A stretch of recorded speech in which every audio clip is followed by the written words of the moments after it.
puts up a tough shot. Bounces around. Goes in at the buzzer. Working it down to 2-1. A deep three. Oh! It's population. That's how you win a game. It's population. We hustle every day to find picks. You can tell us if you want to get rich. It's population. We robbing Underdog and PrizePicks. We the best in this biz. You ain't telling us shit. It's population. We love making money quick, fast. Cooking up a team card. The whole crew about to smash. It's population.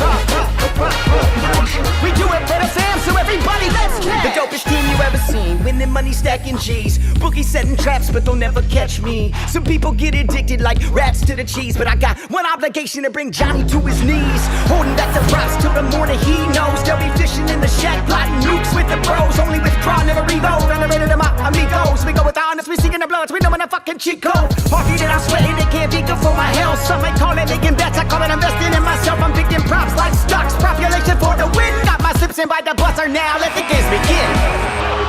Unbelievable. Just classic. He did it. It's population. It's population. It's population. We do it for the fam, so everybody let's cash.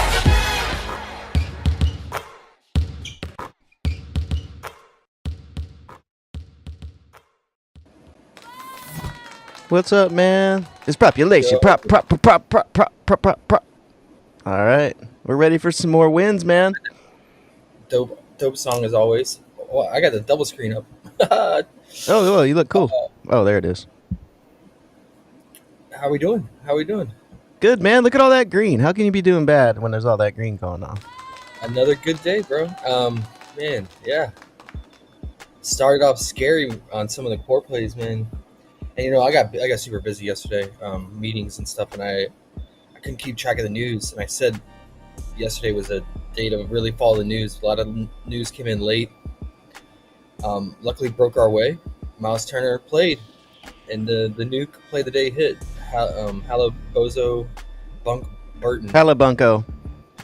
He had 1 point after playing the entire first quarter. I want to reminisce about that Zubac 34.9 sweaty under though. Woo! It's unfortunate. They bumped. Apparently, like I said, I wasn't tracking stuff after the stream. Apparently, right after the stream, they bumped him down to 34.5. So people caught him at 34.5, and he got an alley-oop dunk, and then checked out right after because of blowout. Oh no! Immediately after getting the alley-oop dunk to go over by 0.4 of his bumped line. Isn't it the best when you have an under dude does something, goes right over, and then just goes right to the bench? Isn't that the best?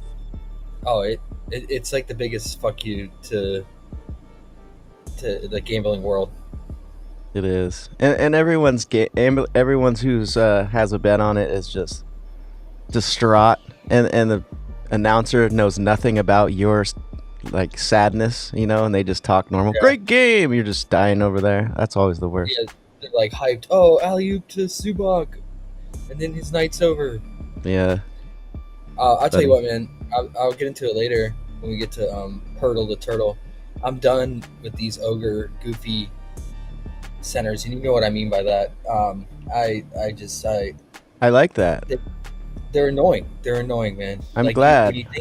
When you think they're gonna go under on paper when they should, they just have a fake game, and then at spots, prime spots, you take them for the over, and they just do cardio that day. They're not it, man. And Zubac and Pirtle fall under that category for me, so they're on the perma-ban list officially. But I will get revenge on Zubac. And Halliburton finished the entire game with 4 points. Played 30 minutes. Wow. Good job, Halliburton. Yeah. He does not like playing on the road, man. He must not like their hotels. He gets the applause for that. Man of the people. Yeah. And then I said with like the front court of the Blazers, and said watch out for Hartenstein if he plays. So what ended up happening is that he played, but he came off the bench. And this is why I said to play both Robert Williams and Donovan, and split them up, because it was just hard. They're going to split their minutes and their production's going to go back and forth. They both did really well on the glass, like expected, like we predicted, right? But Robert Williams just could not score because Hartenstein came off the bench, and then Robert Williams comes off the bench. So all of like pretty much Robert Williams' minutes were against Hartenstein, and Hartenstein had like 3 blocks on him. Hartenstein played great his first game back. The Thunder need that. So yeah, that was I knew one of them. If Hartenstein played in, one of them was going to really struggle to score, and it ended up being Robert Williams since he went against him. So Robert Williams finished with 12 PR, fell just short. He got his rebound line. Donovan got his rebound line and his PR. So yeah, just keep attacking the Thunder with rebounding. But now with Hartenstein back in the mix, it's going to change it up, man. It's going to change it up. Dame had cleared his alt assist line in the first quarter. He cleared his 6.5 in the first half. Finished with 10 assists. Easy money, guys. Take assists, point guard assists versus the Bulls. Cash money. And then, how about nailed the Warriors game, right? I said the Hawks would trap Steph. Dyson would give him problems, and he did. And they did trap Steph a lot. And I said Steph was going to play make to the secondary guys like Wiggins, Buddy Hield. And Wiggins, I knew he was going to have a game. He went off for like 27 points, made 3 threes. Because he had wide open 3-point looks, just like Keon Ellis for the Kings when Fox would pass it off. And Curry had like 7 or 8 assists. I wish Draymond would have hit one of those. Jeez, Dre. I know. Dre went 0 of 4, 0 of 5 from 3. Yeah, it was like he knew. He knew. Yeah. But Buddy got both his alt, his 1.5 and his 2.5, I believe. And then Steph got his alt 3.5, which is on the dot. His line was 4.5. I did not feel good about the 4.5 just because of that game theory I said. And Steph is always for the people, man. I love the guy. He hit back to back. It wasn't back to back, but it was like within less than a minute span. And before he checked out in a blowout, he hit 2 threes to go over that 3.5 because he was sitting at 2, and they were about to check out because the game was out of hand with like 3 minutes left, and then he won a little Curry flurry. So nailed that game for sure, man. And Sengun, what a sweat! I thought it was done, or actually it ended up not being a sweat. But the first half, oh my gosh, doom and gloom, man. The guy picks up 2 fouls in the first quarter, first 3 minutes, checks out with about 8.5 minutes left in the first quarter. Does not come back until like 10 minutes in the second quarter. So he misses out on huge minutes, right? And then he just goes off like expected. Even with Miles Turner playing, he had 30-plus points, 12 rebounds, crushed the double-double prop that we talked about, crushed his PR, obviously his alt and his regular line, so that was easy. Giannis did not get his first half. He ended up giving his full game, but he got his first quarter 5.5 point alt, but he did go off full game wise. It's hard to take his, I don't know, his first half's never really a good thing to take looking back on it, because he's just like, his shot volume is all near the rim, so he's gonna have a high volume to rack up points in a flurry. He's have to just do it over a long span entire game. And then Brunson was one of my favorites yesterday, because like I stressed, pick and roll scores, ball handlers against the Suns, cash money. And he cleared this line in the start of the third quarter. He had 23 points at halftime or something like that, something crazy. And his full game line was 25.5. Crushed his fantasy. And then our boy Ren came up, reminded us of the revenge narrative from Mikel. So we went with his fantasy. He got that. Good call on Ren on that. And then Clint got his offensive rebounds, which we talked about. The Warriors giving up third most offensive rebounds. So process was right. Robert Williams, unfortunate, was the only one in our main core plays that fell short due to Hartenstein playing off the bench. I knew the odds of both Robert Williams and Donovan clearing were very low, but just wanted to split them up. All right, guys. Should we get into it? 4 games here.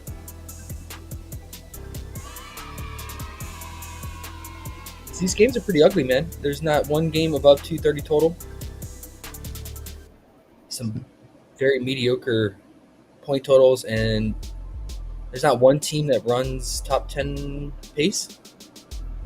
Everyone's higher than 10th pace, so maybe a sneaky under in there somewhere. Yes, sir. Well, let's get into. We just saw this matchup: Pistons at Hornets. Pistons 1.5 point favorites. I feel like every Pistons game it's like the tightest spread, man. Like Pistons are either 1 point favorites or the other team are 1 point favorites. Might just be due to the matchup. They've had some easy matchups lately, like the Wizards, now the Hornets. But yeah, this is almost like a pick'em. Yeah, I'm trying to make a call on who wins this. It should be an interesting game. It's only a 220 total. Let's see who won in the first meeting, which was not too long ago. It's 2 weeks ago? It was a 1 point spread. Hornets won. Oh, I remember this. Yep, Brandon Miller got the putback at the buzzer to win it. Yep. So Miles Bridges had himself a game, but Miles Bridges is questionable, midday downgrade with I think a back issue, right? So there's a good chance he doesn't play, and he was a big difference in this game. Yeah. Let's start with the visiting team Pistons here. So what we saw last game is the Pistons started THJ, but they didn't want that to affect Malik's minutes. So what they did is they ended up playing Malik and THJ on the court together a lot. Let's take a look.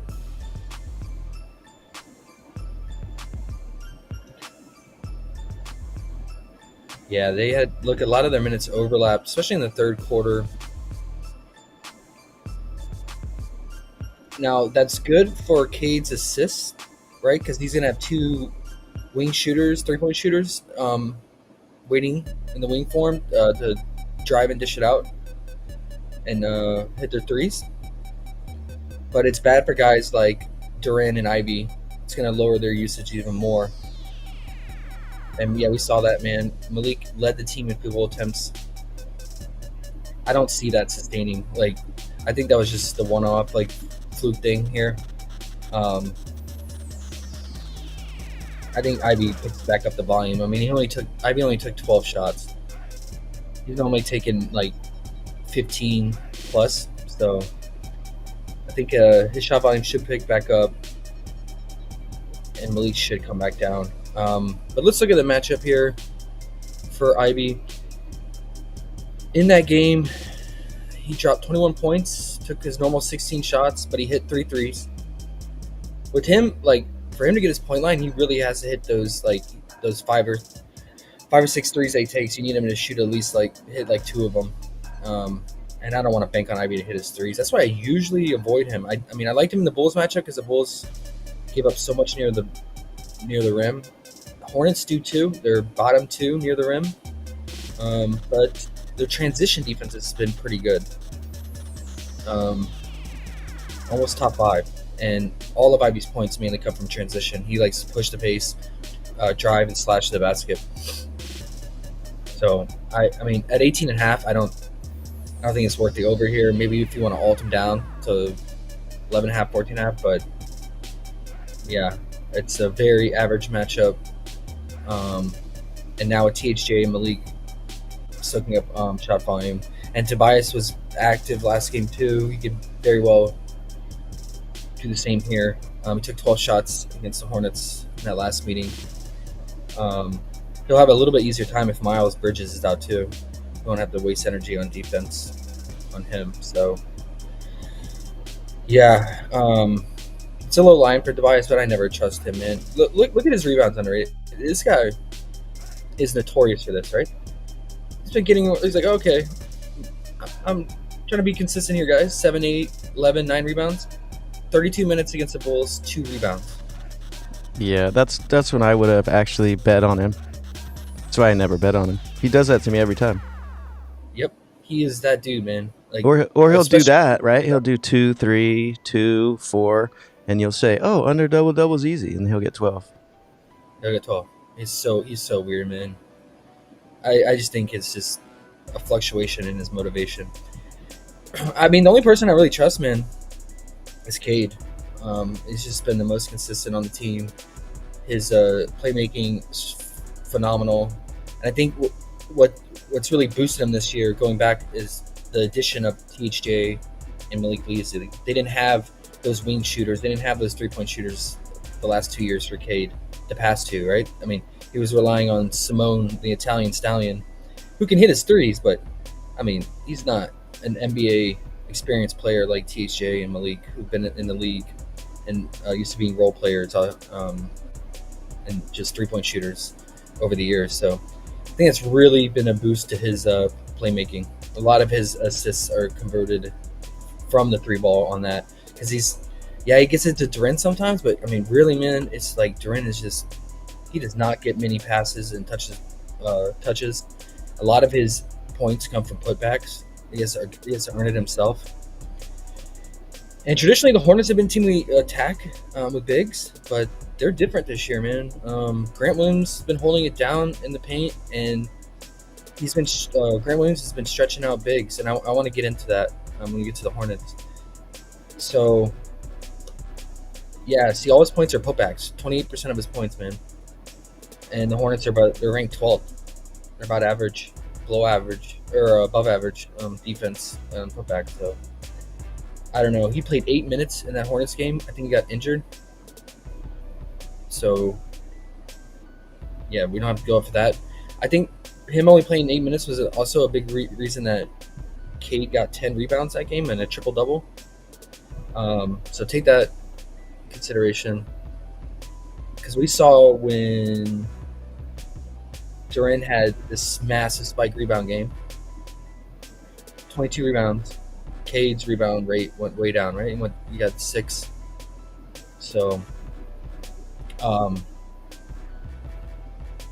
yeah, it's just maybe, I don't know, if the Hornets run Duren off the court? Do the Pistons go small to match? A lot of teams do that when they play the Hornets. I don't know. I think if Duren stays out of foul trouble, I think he still plays his 20 to 30 minutes here. I would say it depends on how well Grant Williams is playing. Let me put it that way. So what we saw, let's just dive into that. What we saw in that last matchup against the Bulls, and what teams have been doing in general against the Pistons, is stretch bigs who can shoot from the outside, like your Brolos, your Vooches, and now obviously Grant Williams. He's not really a big, but he's a stretch power forward. He likes to shoot threes. What they do against the Pistons is they know the Pistons are going to keep all their bigs near the rim. They want to have rim protection, and they just play drop back defense. So these bigs are they're just chucking from the outside wide open because Duren's not coming out to guard them, and they're having wide open shots. And what did Vooch do? Vooch dropped 6 threes in that game. So Grant Williams, man, I think perfect spot for him to score, especially from the outside and 3-point shooting. The only problem is it's Grant Williams, right? But the 1.5 threes, there's juice on the over. He had 2 against them in just 27 minutes. Expect him to play 35 here in a competitive 1.5 point spread. So I like our odds. I mean, if you're feeling lucky, take the 2.5 alt on the plus money. I mean, you see he has the capability of hitting that. I mean, he's taking around, when he's playing 30, he's taking around 7 threes. But I expect him to take more today in this matchup. I think they know that Duren's just going to stay near the rim. So if he's hitting his outside shots and hitting his threes, maybe Duren loses out on minutes because they can't just keep playing drop back if Grant's just going to sit out there and just knock down wide open threes, and he's going to be wide open.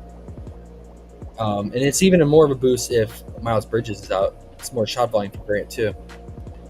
So they haven't given us fantasy yet for Hornets guys because of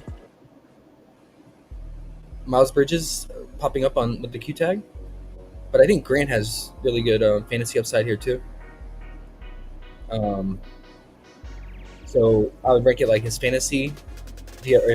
First, if you have access to PrizePicks, and if it's less than like 28.5. And then if you're just in the books, I would just take his 1.5 3-point made straight up, his regular line. And if you want, you can alter it to 0.5 3-point made. I don't know what the juice is on that. but I feel pretty confident on that. It's Grant Williams Day. Are you ready? Yeah, I'm always ready. I was actually just gonna say, I was looking at your list from yesterday, and I was like, oh man, there's a lot of alts in here. I actually really love that you're getting into alts, and the more you do it, because I know this is the first year you're really diving deep into them. It's gonna only get better. I love it, and it's already been, the hit rate's been phenomenal. So the more we do it, it's so fun. Yeah, because I mean, I just in the long run, dude, how long the season is, it just adds up, and you just bankroll Phil. The thing is, bro, you've been dealing with PrizePicks and shit for so long that when you get all these options, it's like you're gonna find the options that work the best. It's only gonna get better. So it's dope. I love it. Exactly. I agree, man. But yeah, schematically. Yeah, Grant Williams. Yeah, back to that fucker. He makes total sense schematically, but it's Grant Williams. Reality, and it's Grant Williams, right? So I'm not. You put him on that list you started up yesterday. Yeah, I'm not posting a flag here, celebrating Grant Williams and advertising him, promoting him. I'm just saying, schematically, perfect fit, and just keep that in mind going forward. In these matchups against Detroit, if you have a stretch big who can shoot threes, they're gonna probably hit him at a higher clip because they're gonna have more open looks against the Pistons, a team that plays drop back defense and stays near the rim, but the traditional big center who doesn't like to come out. So yeah, and then Brandon Miller, he had a good game. He had 19 points in that game. He looks good, and his minutes are way back up now. And then obviously if Miles Bridges is out, boost to him. Yeah, he's playing big minutes, man, in competitive games, 38 minutes. I think with him, since his three-point shooting is so volatile and all over the place, I think this is where alts are beneficial and feel better. Like, I think alting him down to like 14.5, we could feel a little bit better about, or even 11.5. It's just the three-point shooting you can see in some of these games, 3 of 11, 3 of 12, 1 of 11. Obviously, all his three-point shooting is coming from 3, or all his shot volumes from 3. So if he's not hitting at a high clip, then 18.5. That's tough. But I think the fantasy, it just depends on the line, because how many minutes he's playing. I think it's definitely live. Pistons are about average and fantasy allowed to his position. I got him projected, if he plays on the lower side of 35 minutes, I got him projected at 35, about 35.5 fantasy. So let's see what the line is, how much they juice it after the Miles Bridges news.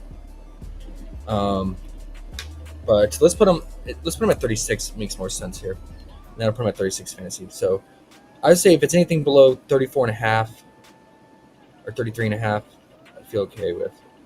Because I think he's been hovering around on a normal day 31.5 to 32.5 on the books, or on PrizePicks and Underdog fantasy sites.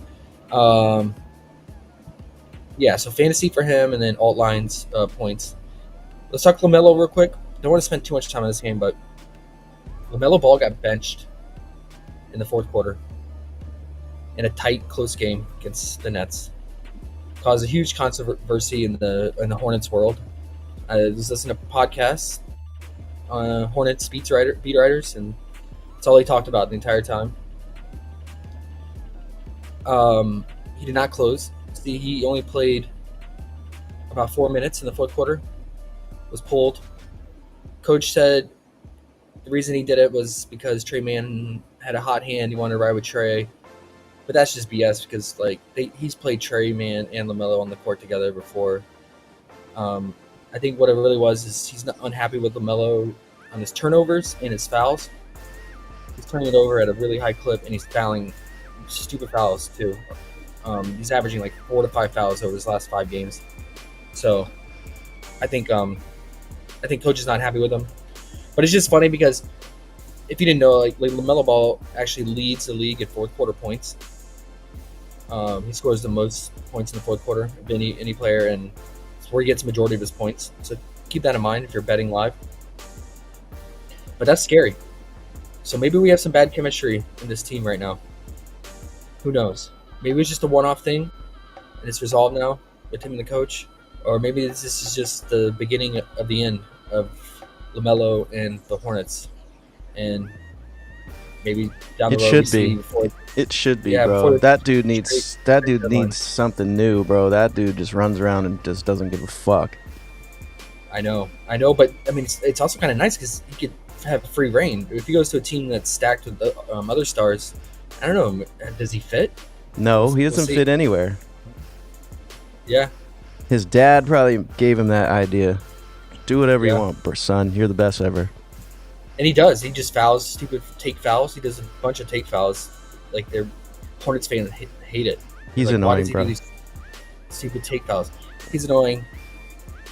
I'm just gonna stay away. I can't call it. Like this could light a fire under him. He'd come out pissed off and have feel like he has to prove something today to the coach and to the organization, and he could just chuck away and drop 30 plus points, or he's just like, I don't give a shit. I'm done with this team, and just not even be motivated. So I think it's just too. The polarity is just too strong either way. I can't call it, and I could see either way happening. I just want to throw that out there if you're considering LaMelo here. Okay. I think that's about it, man. Okay. T-Wolves Raptors. T-Wolves 7.5 point favorites on the road in Toronto. 225.5 total. T-Wolves have to cross the border. Teams hate doing that. But yeah, do they play tomorrow? I just want to double check. There's no teams on a front end here.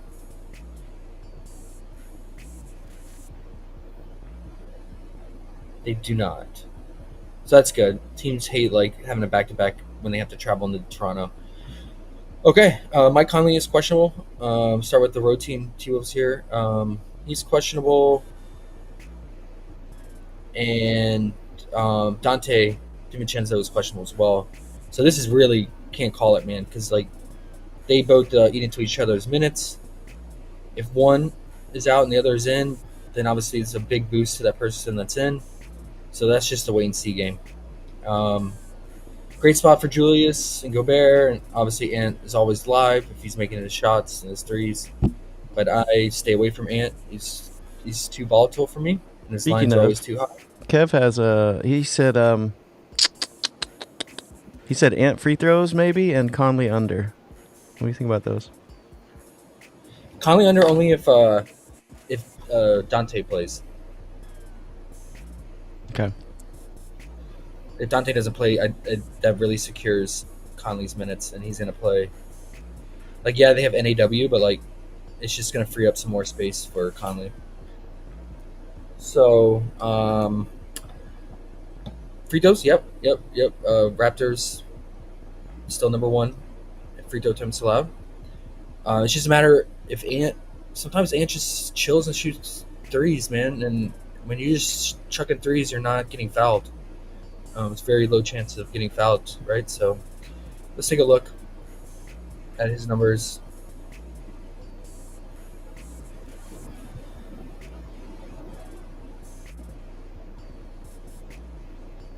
See, his free throws are all over the place, and that's because this game he took 2 free throws, and that's because he took 14 threes.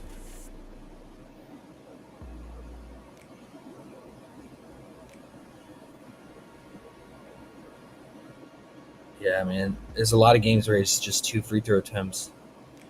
What do you have in this game? He went 1 of 3 from the free throw line in the first meeting against the Raptors. What's his line at, guys? Is it 4.5?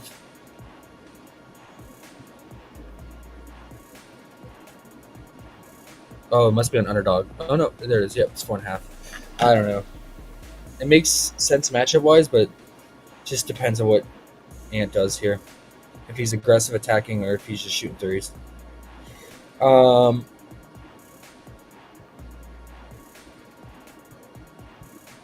Gobert did his thing. 44 fantasy in this game. 15 points, which is a lot for him. And what do you have? 12 rebounds.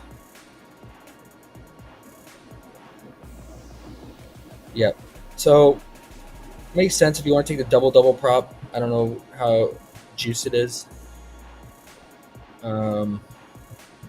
What the payouts like on sites like Underdog or Fliff. Let's see.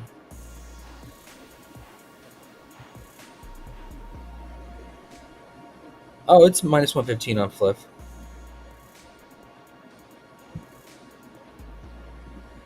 Probably because his points are 11.5. There's juice on the under. See, the problem is that he could easily finish with 8 points. it's fucking Gobert, but his rebounds are 11.5. So, I mean, it would make sense to just take the double here instead of like PR or PRA, I think.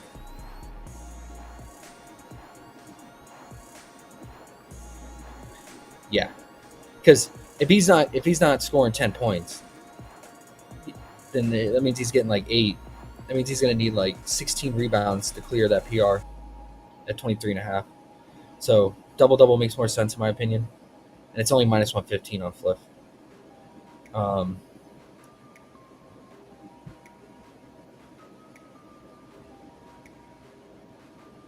But yeah, man, it's not a slam dunk. But just in terms of value, and mathematically, it just makes sense to take the double versus his PRA, in my opinion. But the fantasy is probably the best thing to take, but they juiced him, right? He's 34.5. He's usually been around 32.5, 33, but the matchup, I got him projected for 33.4. All these lines are juiced for the T-Wolves. They're all higher than my projection. You're paying the Canadian tax, so I would say very mid-tier. But with how active Pirtle's been,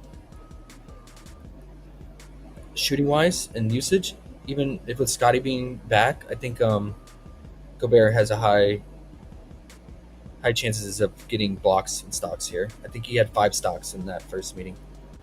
So the fantasy definitely feels better than like the PRA, or straight up individual lines for him if you have access to PrizePicks or if you're on PrizePicks Underdog. Julius, good scoring spot, but Julius, never know what Julius is going to get, man. Guy's like impossible to predict in terms of motivation. But he had a good game. He had 24 points, 38 PRA, and 9 rebounds, 5 assists. I would say if Conley's out, and let's say like Conley and Dante are out for whatever reason, then like obviously Julius is going to ball handle a lot more too. Probably boost to his assist rate as well. And that's probably why there's juice on his over 4.5. A lot of sites is minus 140 or higher. But yeah, his rebounding has gone down lately. Maybe just the PA. I don't know, man. His fantasy is pretty high at 38 too. I mean, even if I have him on the high side at 36 minutes, which is a lot of minutes, that means the game's close to the very end. I'm at 37 fantasy, so it's right there on the dot, if not higher. That's all I got for T-Wolves, man. One team I just don't really have interest in. I mean, I would say if Conley's out and Dante plays, maybe consider Dante here, but he just has not been a good fit. Maybe it's because he doesn't like playing off the bench and just doesn't work for him. But maybe if Conley's out and he starts, it's a good bounce back spot for him here. So watch that news for the backcourt. Raptors, Scotty, first time being upgraded to questionable. I think he's on track to play. Now, how many minutes he's going to play, I don't know. It's been so long since that eye injury. So you got to expect some minute restriction here, probably low 30s, 30, 31 minutes. I put him at 29 to be conservative. But realistically, I mean, it just really depends on the coach, man. Sometimes they go for the low side of 28, 29 minutes, and others will let him go out to 31, 32 in the first game back. Or put him at 30. Just need to confirm that he's in. But if he's in, and we get the starting lineup still with Davion out there starting at point guard, and if we have Davion and Scotty out there, I feel pretty good about RJ going under his 5.5 assists, especially since the T-Wolves allow the 4th least assists overall. And yeah, the 4th and least assists allowed, 12th defensive rating. They're not allowing many 3-point attempts.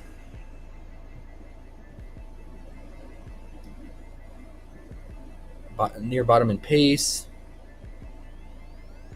Yeah, I feel pretty good taking his under assists here.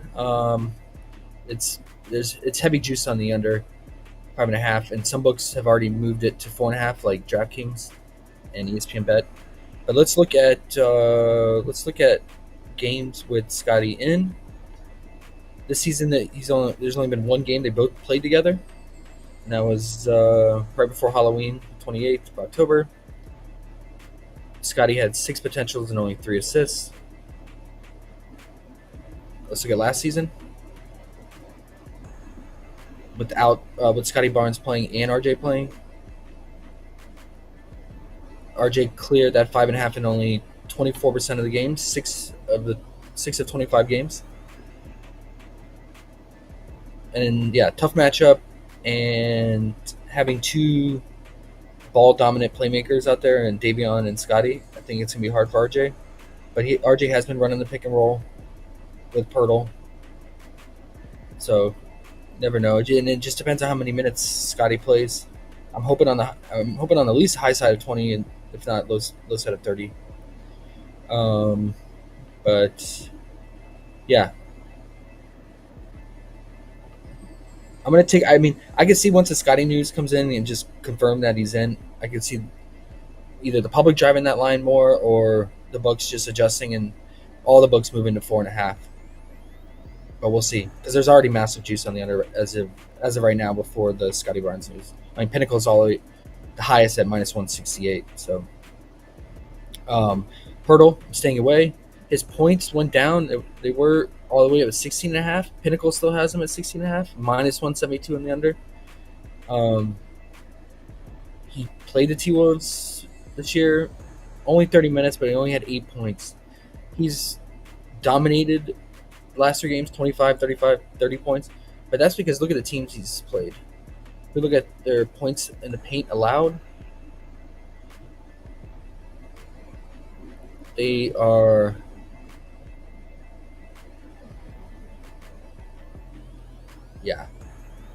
top 5 worst, or top 5 most points allowed in the paint.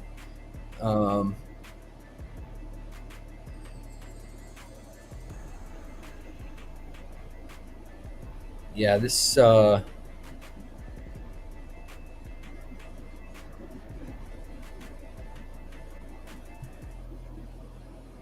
gonna be a tough matchup overall. But man, Gobert's been getting cooked sometimes too, so I don't want to trust Gobert.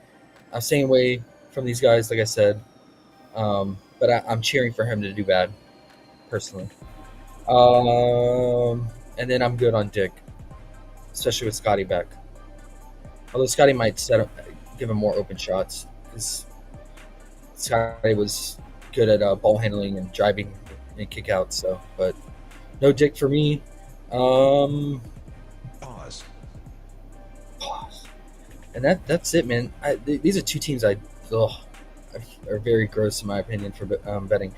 This next game should be interesting though. We got Jazz at Spurs. Another tight spread, 2.5 point spread in favor of the Spurs home team. 223.5 total, really average total here. This starts at 8:10 Eastern, so all these games are different times again, which is nice. Key news, let's start with the visiting team, the Jazz. Key news here is Clarkson is out. So that's going to free up minutes for Sexton and Keontae George. And yeah, I think instead of them, because their minutes fluctuate a lot between all three of those guards. It can range, some of them playing just 27 minutes, another one's picking up more, or it can range all the way up to 32, 33 minutes. So I think, now we can project Sexton and Keontae to play about 32 minutes here. So I trust Sexton more if I had to choose between the two. Keontae's going to rely on the 3 ball, and he's not it. He had a decent game against Spurs this season. Played only 30 minutes, hit 15 points. He had his average 5 assists. But his lines are juiced from his normal lines because of the Clarkson news. He's normally 14.5 points. He's up to 15.5. So if you wanted to play him, if you're interested in it, I would just take his PA, because I think that probably gets the biggest boost with Clarkson out. But I'm gonna stay away and I'm gonna ride with Sexton. I'm gonna alt his points because it's pretty high, and the Spurs defense actually have not been that bad. They're not giving up free throws. Sexton loves drawing fouls, and their spot up shooting against guards has been top 3. But they are struggling on pick and roll defense. And transitions. We know Sexton can push the pace and score in transition a lot. He scored, what did he score? 23 points on him? No, 16. Played 20, but he only played 25 minutes. Markin was out that game though, so but Clarkson played, which definitely affects Sexton's minutes, because we saw last game Sexton left that game in the fourth quarter injured, or Clarkson did, and Sexton checked in and played more minutes in that fourth quarter stint, and so he finished with 32 minutes, had 19 points against the Lakers. So I expect about the same here. So I'll probably alt his points. 14.5 feels a little bit better, and yeah, or even 11.5, depending how big of a parlay you're building here. But it's only 4 games, so. And then John Collins will take a boost with Clarkson out, because Clarkson's shot volume, when he was out there in those limited minutes in especially first half, he was taking so many shots. He's averaging like 14 field goal attempts, so should be more shots to go around. I think guys like Isaiah Collier will pick up more minutes too, and he just looks to pass and set up others. So let's look at Sexton. Fault him down. 11.5 is minus 605, so could use that as a parlay piece. But the 14.5 is not too bad. It's minus 245. Combine that with the one other prop you really like that's around that range, and you're in plus money. KCP's out if you care. Oh, okay, that matters. And then John Collins. I think I probably just I wanted the fantasy. It opened at 34.5, and then PrizePicks immediately took it down and bumped it to 35.5. Kind of sucks. I have him projecting the high side 33 minutes, but his minutes kind of been on the lower side. For whatever reason, they just don't like to run him out there that much. Put him at 31. That puts him at about 39 fantasy. It's not. Yeah, it's not bad, because Zach Collins is no Wemby, right? He's not nowhere near the rim protector that Wemby is, and he can get cooked. So Collins could definitely work the low post here on him, which Collins has been doing a lot since moving into the starting role. So good scoring upside. Stocks, I would say average, because the Spurs are just shooting from the outside a lot, and Collins' shot volume is very low. He's going to probably take 8 to 9 shots here. So the stock upside is really not there. So yeah, maybe just like the PR, just straight up points for Collins here.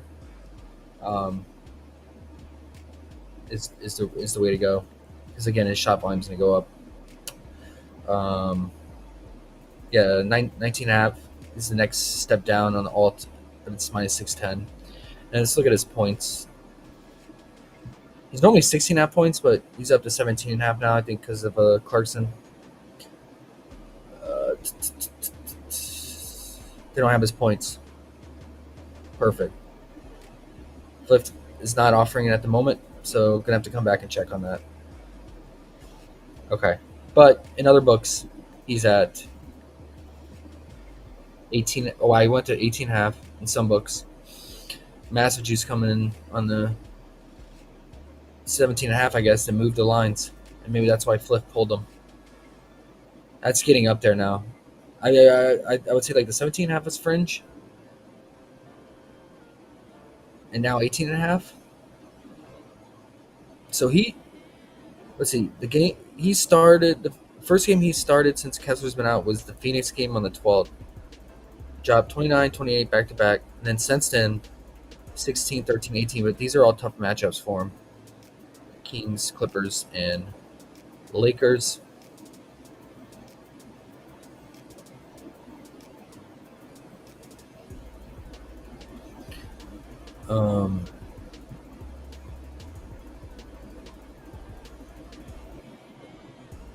Yeah.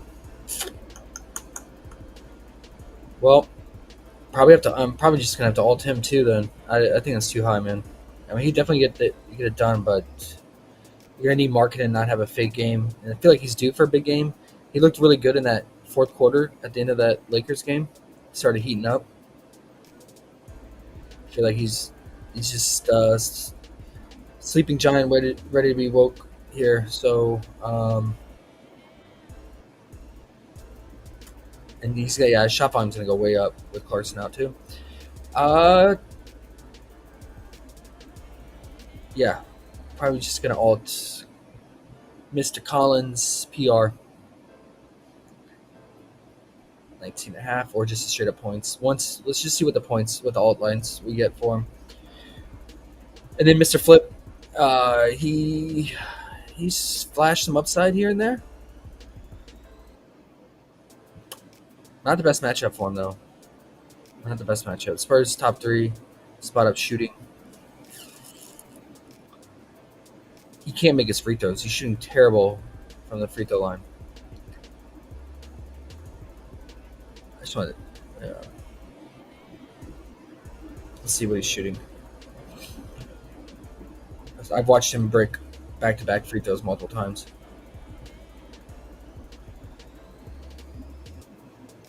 Shooting 48% from the free throw line.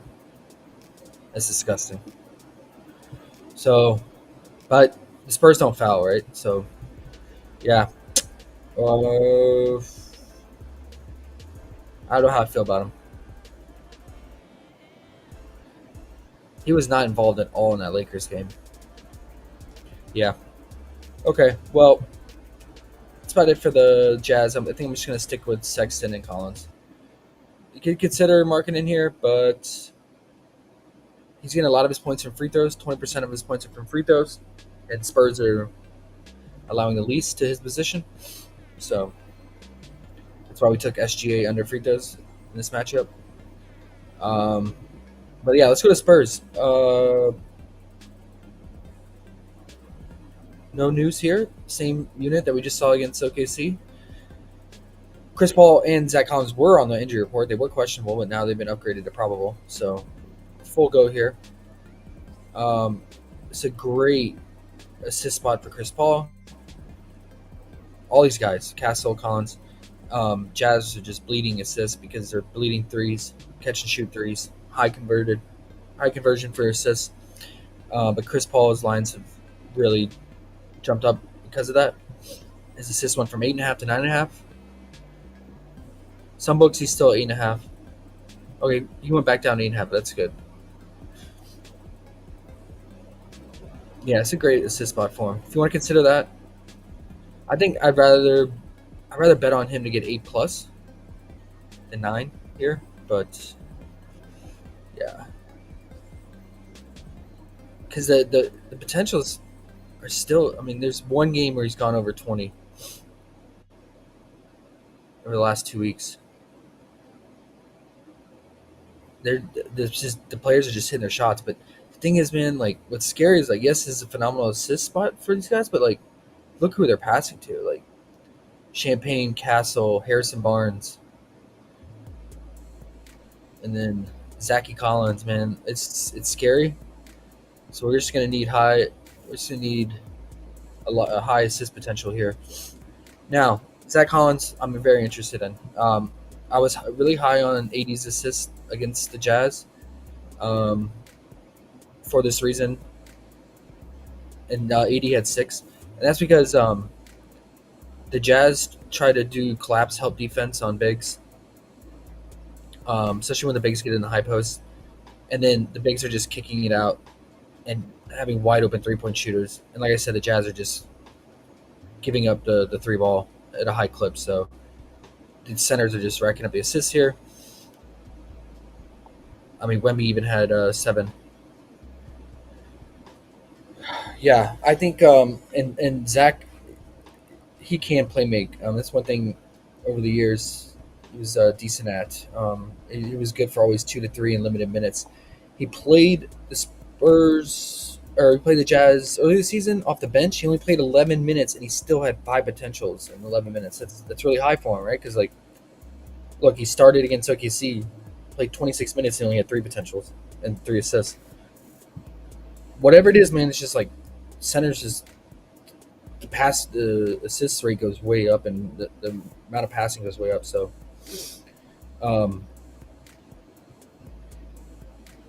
wow, FanDuel bumped him up to 3.5. That's interesting. So I like the 2.5. He was 2.5 on FanDuel, and they just went ahead and juiced him to 3.5. But it is juice, man. Now, juice coming in on the 2.5. But yeah, if you want to just alt it to 1.5, I know PrizePicks is not offering his regular 2.5 line because there's so much juice. So if you want to, don't mind that. If you want to use it as a goblin filler piece, it's not bad at 1.5 there. But yeah, just need these guys to make the shots. Harrison Barnes make his threes in the corner. Because I think again you'll see Collins have 5 to 8 potential assists here in this matchup. And then Castle has been playmaking here and there, but it's mainly going to be Chris Paul, right? So, who I trust for the playmaking. Oh, interesting. We got Bassey props. He was really productive off the bench in that OKC game. It's interesting. He had 8 rebounds and 12 points. He's going to have a softer matchup here, too. How many minutes did he play off the bench? 21? Huh. 9.5 rebounds is crazy, though. What is this book underrated? What is this thing? Ladbrokes? They're always like the only one that, like, when a player first drops with lines for players, and they're always wild lines. What's it called? Ladbrokes. Ladbrokes. Never heard of that one. I might have to look that up. Bro, the lines are nuts, man. They had Ty Jerome at 7.5 assists.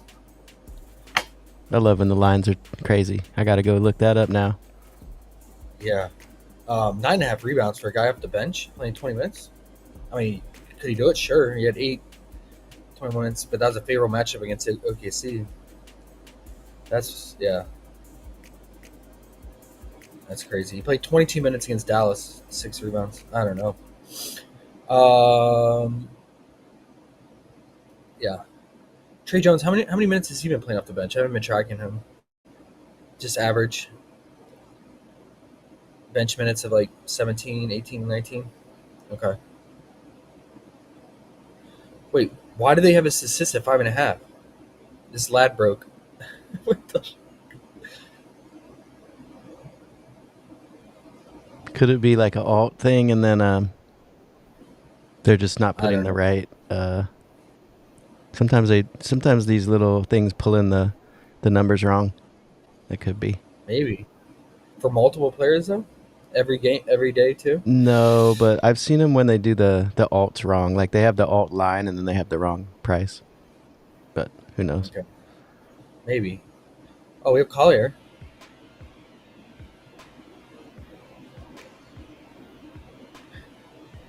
That 3.5 assists is not bad.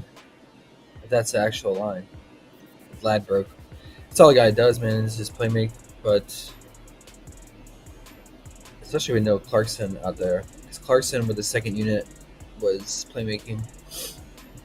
But don't want to get too crazy. Both these teams are bum squads, man. Like, bottom of the barrel G League guys. So I think Keldon definitely consider his 3-point prop in this matchup. 2.5.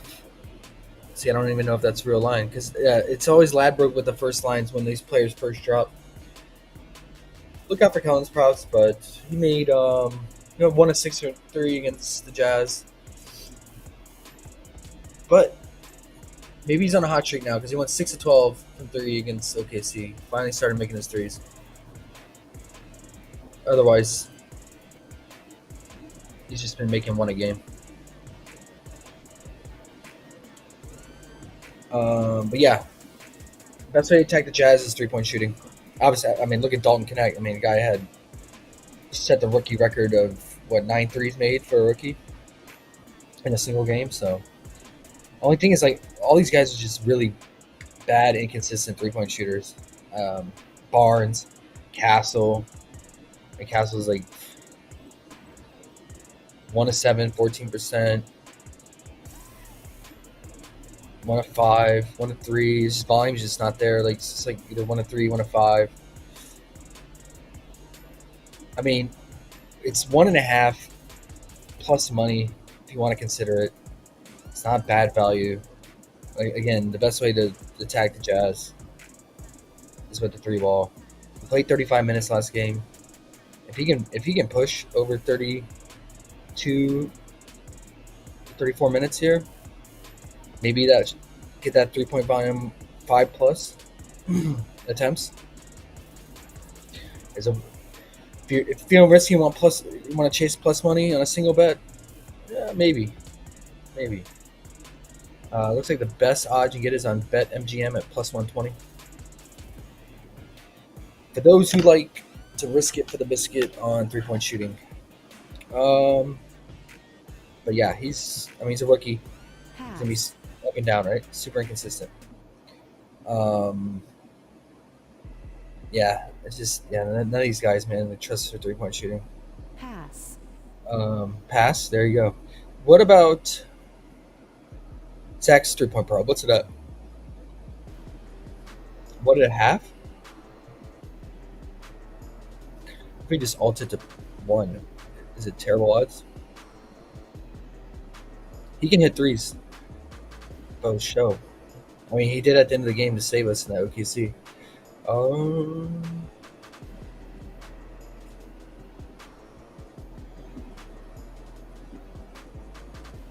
They're not offering 0.5 on Fliff at least. Okay. All right, moving along. Unless you guys got anything else on this.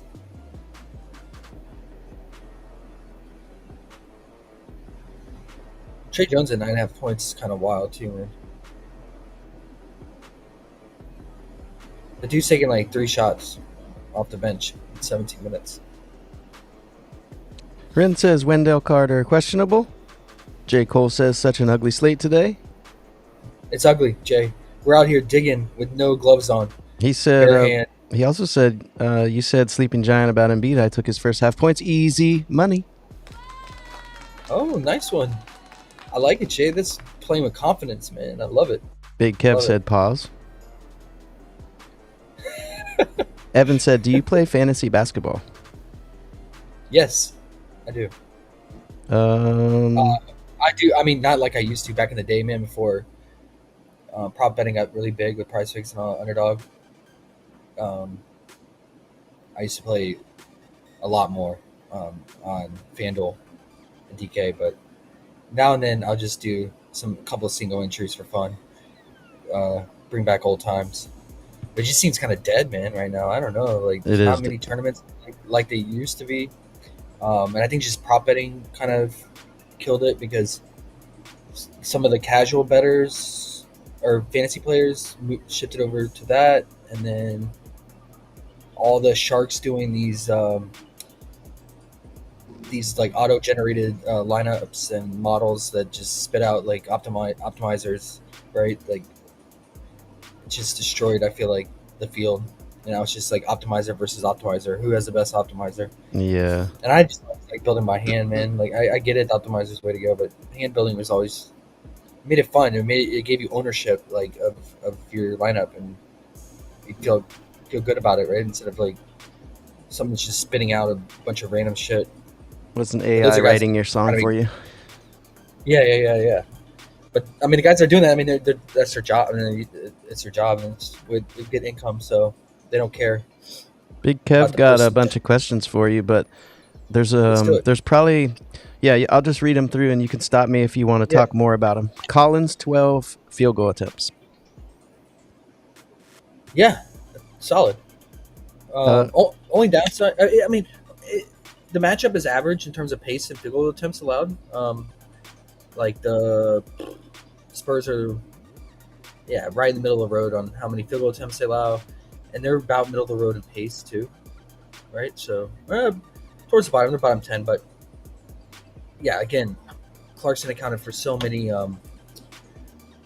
shots, field goal attempts, especially in the second half when he was playing those big minutes in the second half. So I think that definitely helps Colin. And Collins, what is he averaging on the season? It's got to be right around 12. I feel like.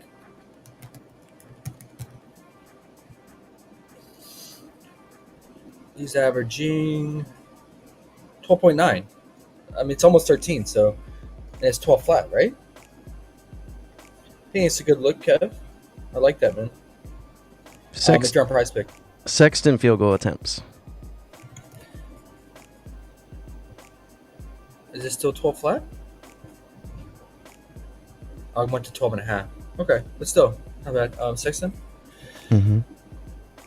Let's talk about Sexton. Pause. He's also at 12? Okay, what is he... Yeah, because here, let's do this. Let's quickly just... Let's put the filter on for 31 to 34 minutes. Let's see his shot volume here. See, Clarkson was out this game, but Markkanen was out too. So, can't really take much from this, and that's probably why he had 18 field goal attempts. This game, he played 31 minutes, 14. Played 31 minutes, 12. 32 minutes, 12. Sexton's on the dot. The nice thing, though, Spurs aren't fouling, right? So, increases field goal attempts a little bit because, again, like we talked about before, when a player gets fouled, it doesn't count as a field goal attempt. Shooting foul does not count. So let's put Collins 30 minutes more. 17, 19, 20, 13. And then against the Clippers, he only had 6 in 31 minutes.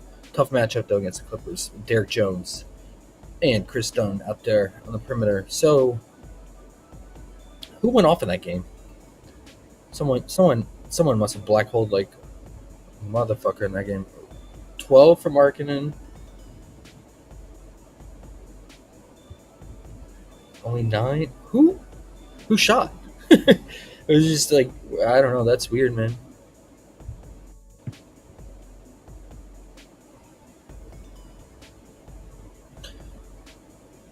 Oh, yeah. You know what? This is that weird game. They were getting blown out, and then they came back, made a late run at the end.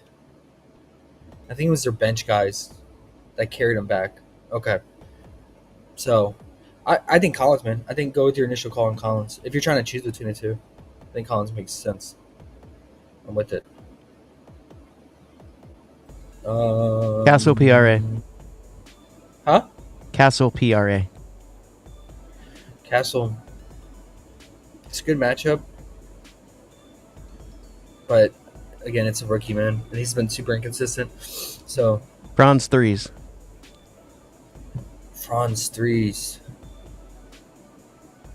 He finally had a down game because tough matchup again. I said the Clippers defense is legit, bro. Like Ty Lue always has a good defense, like I said, and then having Chris Dunn and the length of Derrick Jones Sr., such an underrated defender, man. Like he's what made the Mavs such a good defense last year. Him and PJ picking both those guys up. It's only 1.5. Interesting. Opponent 3-point allowed. Lakers are bottom 9 into his position.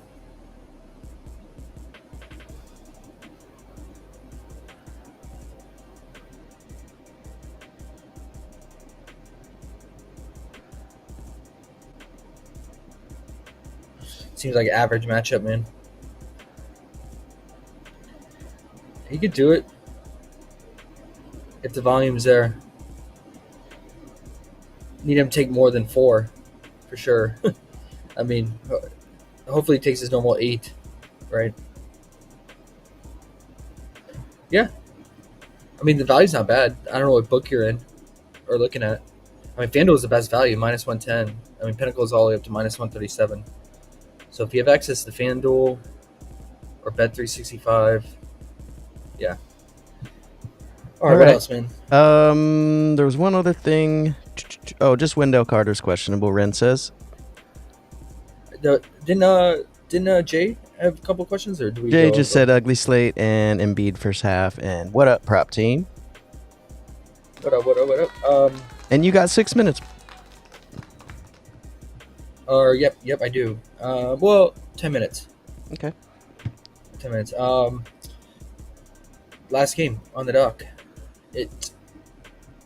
We got Magic at Lakers. Magic on a back-to-back. Lakers are 4.5-point favorites at home in Crypto Arena, and we got a 216.5 total. And this is the late night hammer, 10:30 Eastern. This is kind of a blah matchup, isn't it? All Magic games are, man. Massive pace down spot for the Lakers. Low total, 216. Catching the Magic on a back-to-back. They got beaten down by the Clippers. Yeah, I mean, the Magic tried making a run at the end to come back, but, I mean, Clippers dominated pretty much the entire game. It was pretty much out of reach in the third quarter. So the starters didn't play big minutes. That's a good thing. If you want to consider overs here. I mean, Franz still played 35. But Suggs only played 25. Goga played 20.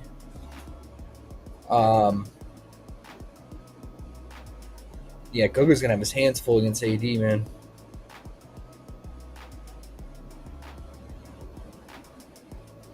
For sure. I don't know, man. I rarely take overs on guys on back-to-backs. And then Franz's lines have come back down a little bit now. Like, he was up to 26.5, 27.5 points, and now it's down to 25.5. Can we trust the Lakers to hold it down on them? Not as much as I trust the Clippers to. I mean, Lakers still struggling in transition defense. Franz loves to push the pace and drive and get layups. But he's on a back-to-back.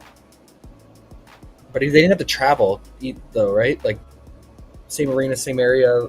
It's a nice thing about playing Clippers and Lakers on a back-to-back. There's no travel involved. So don't have that rest issue. I don't know. Only thing I'm considering, and you guys got to talk me off of it, because just like the Zubac thing, got lucky with the Zubac fantasy, but he burned us on the RA and the points. He got the points at the last play of the game before he checked out. I never want to go under this man named LeBron, but the RA, man. 17.5. Most books have moved him to 16.5 now. But I think on Fliff he was still 17.5. Let's see. I know they're running the offense through him with D'Lo coming off the bench now. Ever since they moved D'Lo to the bench, I looked into it. Lakers are top 3 offensive rating over that 6-game span since D'Lo's gone to the bench. A massive improvement. That's because LeBron gets to be the floor commander now, which makes sense. Should always be that way. Okay, he's still 17.5 on Fliff, minus 145, which matches pretty much other books. Bet 365, bet MGM around minus 135, minus 140. So it's not terrible. It's LeBron, man. I think for me here, it's the rebounding. I mean, his rebounding has gone down, right? He had 2 against the Jazz, 7 against the Pelicans. He can't have spike rebound games, obviously, but some of these, AD was out. Which one? AD was out. He had 7. His rebounds fluctuate a lot. And then let's look at the matchup. Opponent rebounds allowed. I know Zubac had a fake rebound game here, but that's just because he's just waiting near the rim. They're bottom 10 in rebounds allowed to his position. And then assists. They're allowing the second least assists, number 2 defensive rating, number 1 in points allowed, top 3 against his position, bottom 5 in pace. Everything's lining up, right? They're fouling a lot more lately, so that equals less assist opportunity. I think, oh wow, his assists all the way down to 8.5? Okay. Because, I mean, he's been sitting at 9.5, so I think the books have adjusted to the matchup. Pace down, ugly game. Magic not giving up assists. Not giving up rebounds. So I'm thinking RA under, man. I know it's LeBron, but I don't know. And he's at home. But let's say, what happens if Rui plays, right? Like, Rui eats into rebounding.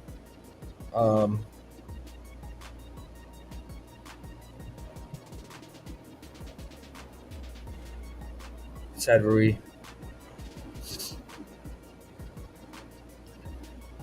Yeah, I'm hoping for this usual 5 to 6 rebound games.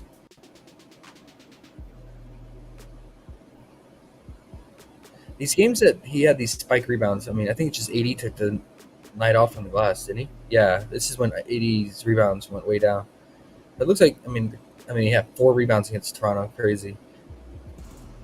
Hopefully they stay back up here. What do you guys think? On paper, it makes sense, but do we want to get? I don't know. Do I want to get burned by the Magic again on a back-to-back here? I wouldn't do the 16.5. Obviously, I only consider the 17.5. The PRA. I mean, he could definitely still get the scoring done, and he has a much higher hit rate on the PRA. So that's why I was thinking the RA. I was thinking about Dalton coming off a career fake game, the under, but they nerfed the shit out of him. He was at 14.5 points. Now he's 12.5. So that's a huge nerf, 2-point nerf. I can't do that. And then, yeah, all these other guys, just a very average, below average, tough matchup. Probably stay away. Faux show. I think Rui maybe consider unders if he's playing and starting, and we get lines for him. Because, I mean, when he's out there against Silva and Jonathan Isaac, it's going to be really tough.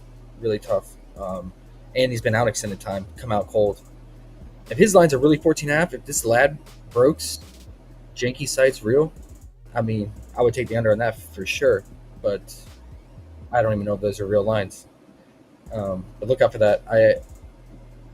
He's been out for a while. I have no read on whether he's going to play or not. And he's been questionable like every single game. But yeah, that's about it, guys. I got to run. Back at it to tomorrow. How many games? Probably a lot if there's only 4 today. How many games? 72. 8 again. All right. We like 8. 8 on the new channel, hopefully. Yeah, it's group play. Yep. Cool. Yep. Cool. Yeah, new channel, maybe, possibly. Yep. All right. Kev says Barnes 3.5 rebounds on our way out. What you think? Barnes? Mm-hmm. Scotty Barnes? Must Harrison. be. Oh, I don't know. Mr. Harrison. Must be His Harrison. line's always, he's always 3.5. Oh, that's a pass. Hold on. Let me find that button. Pass. There we go. Answered it for you. Oh, yeah. I mean, there's going to be a lot of bricks going around this game. Somebody's getting rebounds in this game. It's a matter, do you trust good old Harrison? Hold on. Pass. There we go.